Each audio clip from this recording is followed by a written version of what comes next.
Explore the paranormal with visionsmagazineonline.com.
We're here at the Phoenix Fire Spiritual Center located in Irwin, Pennsylvania, and we're talking to the Reverend Nancy Welsh.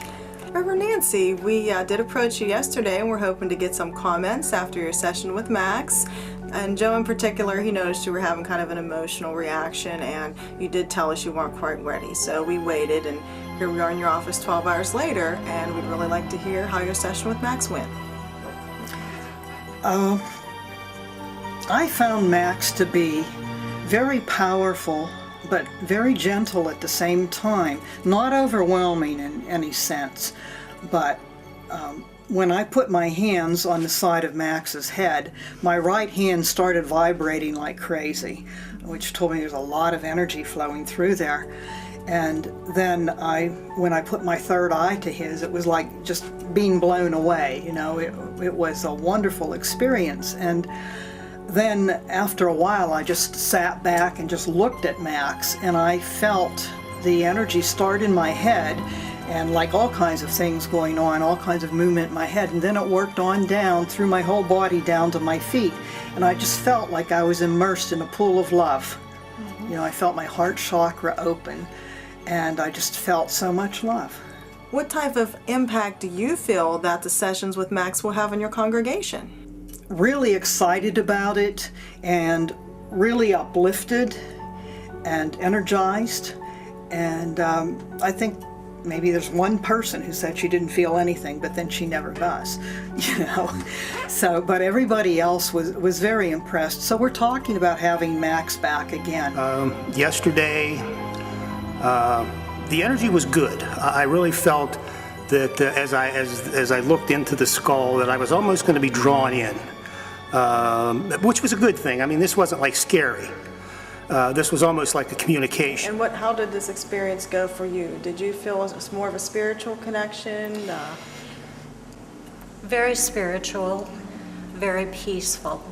That's the feeling I got when I was and tranquility, and an expansiveness. When you look into Max's eyes, you are able to see the universe. It's very peaceful, very easy to meditate, and I know sometimes people kind of laugh at this, but you figure with a crystal, what do we use in our computers, what do we use in our watches? Crystal store item, you know, information. We use it to store information. The other feeling that was most prominent was connectedness. And the connectedness of each individual and the spirituality. Turn to the left in darkness or turn to the right in light. So that's kind of what I felt, that, you know, this was kind of just one more tool on the way towards peace, towards light. I enjoyed it. It was a great experience.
are drawn to Max or that Max chooses them? Oh, people definitely are drawn to Max. And then I think at some point in their life when they hear about him, they keep hearing about him, they say they have to come. They have to come.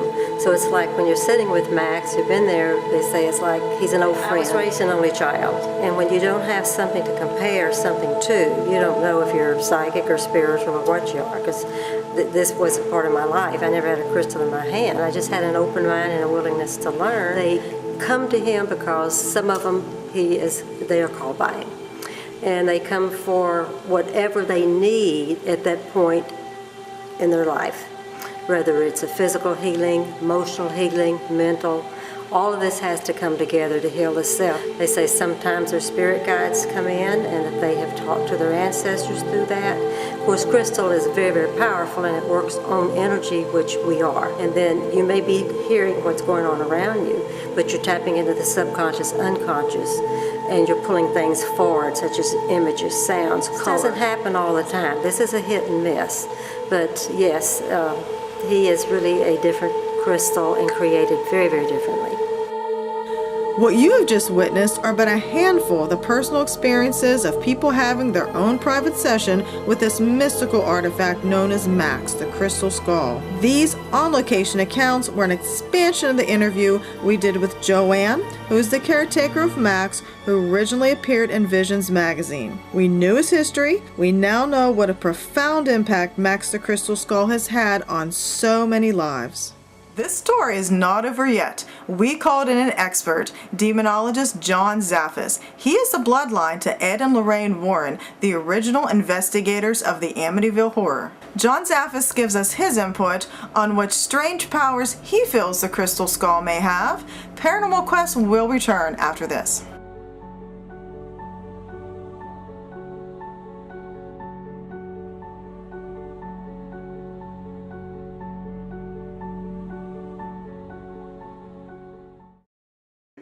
Welcome back to Paranormal Quests. After 2 days of researching and documenting experiences people had with the Crystal Skull, we reached out to an expert, demonologist John Zaffis. Hello? Hello, John. Hi, how you doing, buddy? Good. Joe, obviously from Visions. Can you hear me okay? Yep, I can hear you clear. Excellent. Do I have your permission to audio record this conversation? You definitely have my permission, sir. Tara's got some pretty good questions here for you. I'm going to let her set it up. Go for it. All right, Tara's taking over right now.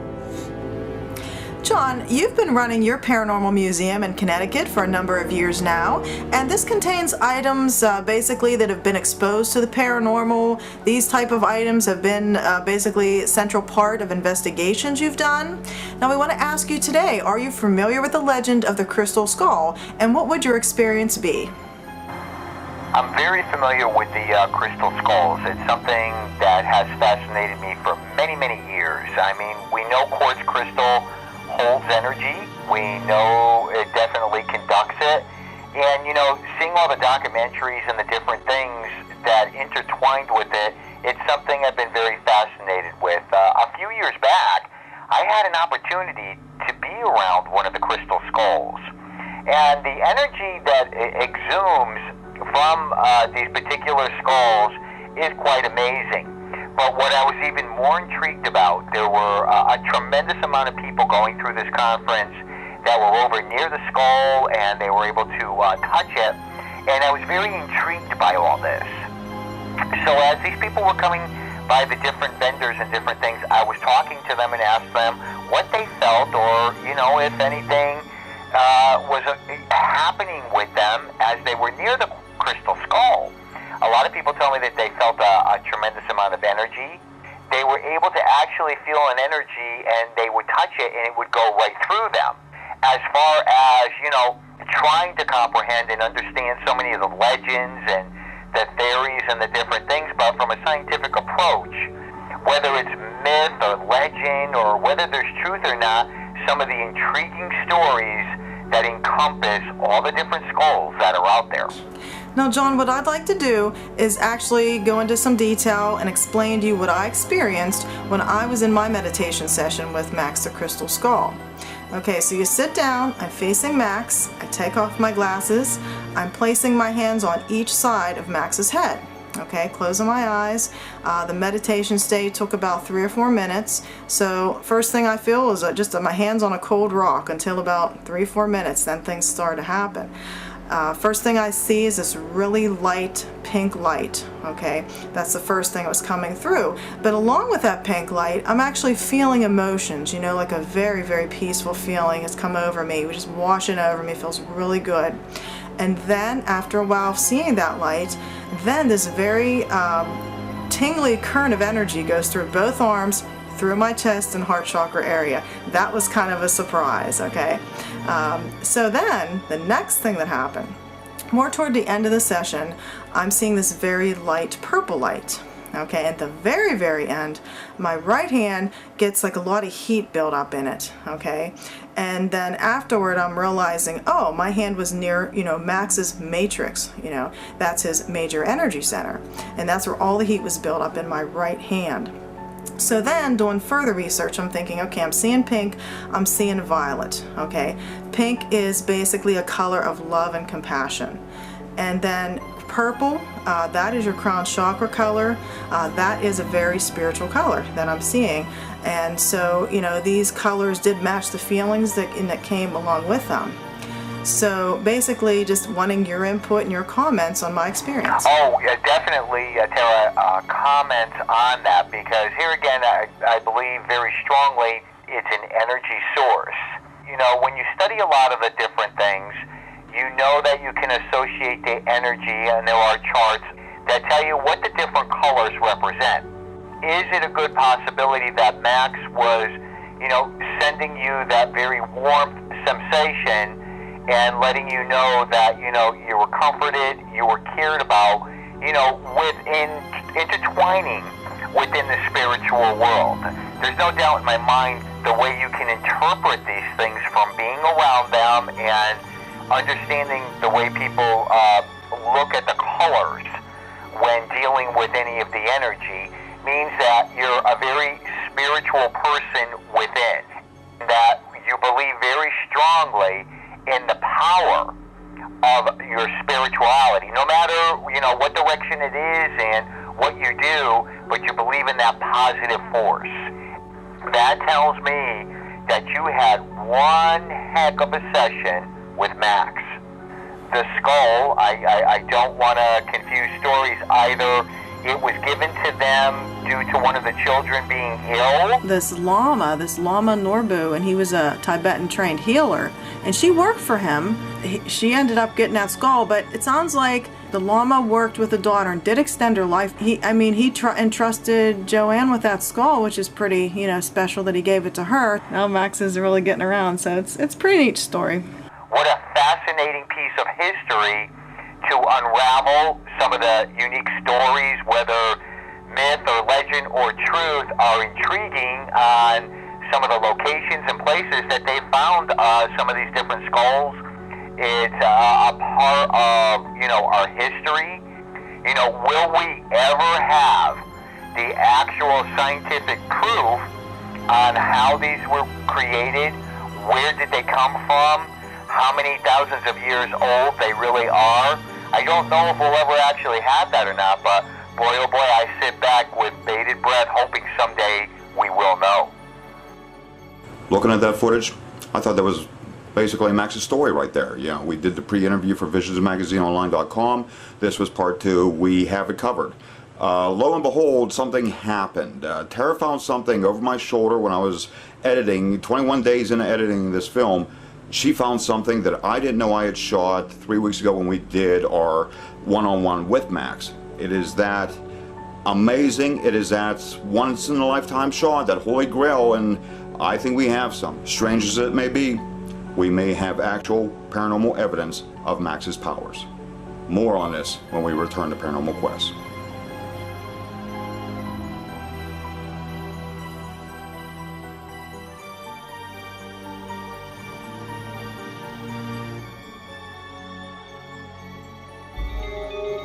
Explore the paranormal with visionsmagazineonline.com.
this is just like, you know, I mean, doing the old Sherlock Holmes thing. Once you eliminate everything, what you have left must be the truth. Exactly. This is wild. Yeah, there's just so much energy there. Like, I mean, it's just like light radiating. You know, like there's a presence there almost. You know. Yeah, that's a good point. You know, that's a good point. That all of a sudden maybe that energy was just like there, and then you know, boom, yeah, right. That was, and this is almost like, and you probably have experience with this when you do what is an EMF, the recordings, and that you sometimes don't hear something, but when you play it back, Right, exactly. this is probably like you said, you didn't see it, but you know, you're getting a, There it is. yeah, there it We is. get lucky that we get one of those photographs right there. I think you did, because a lot of people have taken a lot of photographs that weekend of Max, and I haven't seen anything like this. Like you said, if you've done all the eliminating and you've been in the business long enough to know cameras and so forth, then I can't see where this doesn't qualify for an honest to God, quote unquote, paranormal experience or so, you know. And it, you know, the thing of it is too is if you kind of look at it, the main energy field is kind of coming down almost right to the third eye, and you know, and then being kind of diverted out the base or so, you know, type of thing. You know, it's like I said, this is not a tool of worship. This isn't something to worship. This is nothing. This is a tool for growth. Yeah, it's unexpected, but you know, it's still, like I said, it's a tool. It's an energy item, and with all the energy around. I mean, you was there that night. There was pretty a lot of that whole weekend was like a real nice high energy type of a thing.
Basically what we have here is opening up the computer 22 days after our meeting with Max. Here you can see the sequence of photographs as they were taken and loaded into the computer. This was the anomaly right here. Looks like a bad flash picture. It is something I would throw away 9.9 out of 10 times, but I thought it was worthy of getting into Photoshop, at least seeing what we have here.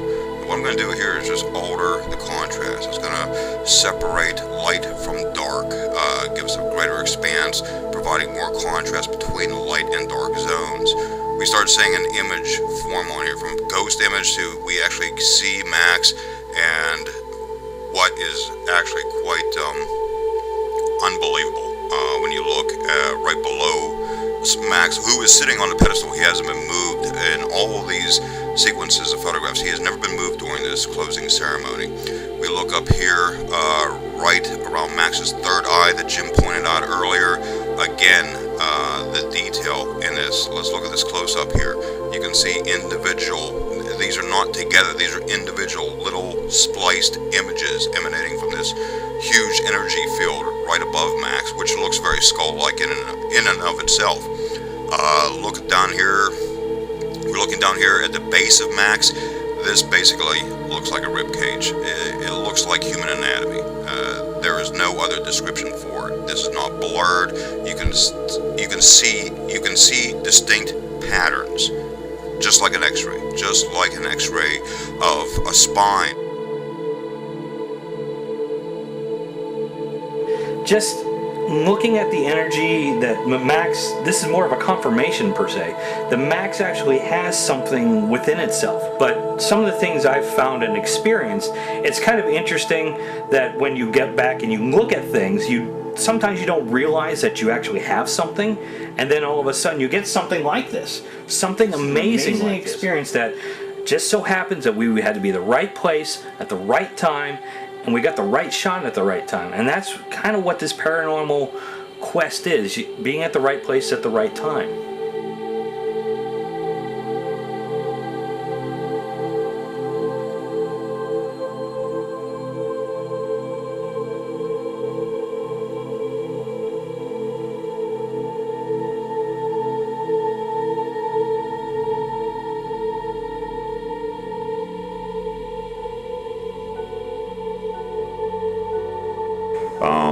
This film was designed to answer questions. Unfortunately, I think it raised a few more questions than I actually originally intended. I think I answered a few, both personally and professionally, with Max the Crystal Skull. But Max is an anomaly. He keeps you on your toes. He gives you something new almost every time he's out there and comes in contact with the public. Is it the energy connection? That's for others to say. That was for others to say. The fact remains, the photograph is there. I haven't had an experience. Kind of glad I didn't. I'm glad I kept myself out of the loop and remained objective, because this photograph was a surprise and I took it that seriously. And I'm glad we were able to present this evidence to you on Paranormal Quest. When I look at the picture of Max, I can't say that I'm amazed by it, but I'm really pleased that we captured such a picture to open the eyes of some of the skeptics out there. And I do want to pose this question. Did Max do this on purpose? Did he target the biggest skeptic in the room, my assistant editor Joe? I even posed that question to Joanne because I wanted her comment on it, and she felt the same as I. You know, like, this has happened before, this type of situation. So, you know, you have to be the judge when you see this, but what we see, you really cannot see with your naked eye. This is energy. This is something that's present, but we're not actually seeing it visually.